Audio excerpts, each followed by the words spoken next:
Assalamualaikum warahmatullahi wabarakatuh.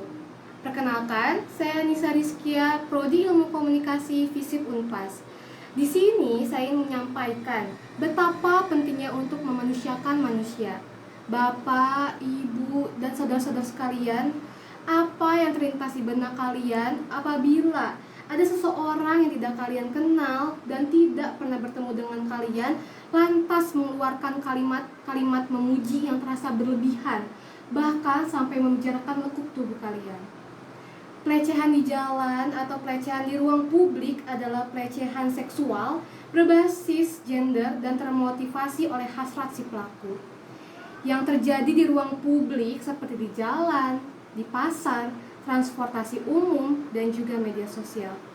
Juga mereka menggoda dengan cara bersiul, memberikan gestur, atau berkomentar kepada wanita yang lewat sehingga menimbulkan ketidaknyamanan.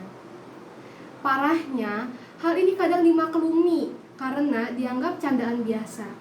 Padahal pelecehan semacam ini juga bisa picu depresi.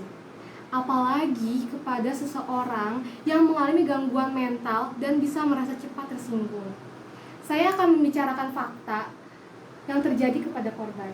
Berdasarkan data Komisi Perlindungan Anak Indonesia atau KPAI pada tahun 2015 menunjukkan lebih dari 1.000 kasus pelecehan seksual yang terjadi. Sekitar 58%-nya dialami oleh anak-anak.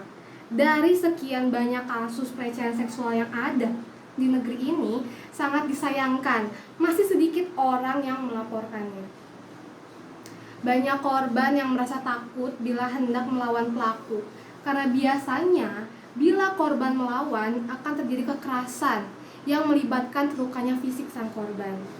Bahaya dari pelecehan verbal tidak hanya berdampak pada psikis, namun sudah berdampak pada fisik itu sendiri.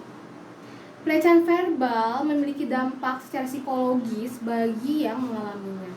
Mereka merasa kurang nyaman dan aman ketika berada di tempat umum, membatasi waktu dan menyebabkan kerusakan emosional. Bahkan, saya pernah melihat sebuah utas di Twitter yang menceritakan pengalaman korban yang berakhir dengan terlukanya sang fisik korban.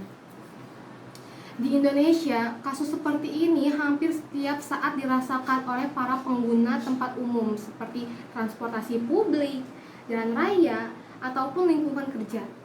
Terutama untuk transportasi umum.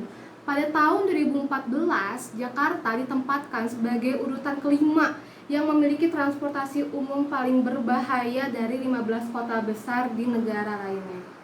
Sebanyak 90% wanita merasa takut dan 10% lainnya mengalami kekerasan setelah mencoba untuk melakukan penolakan pada pelaku.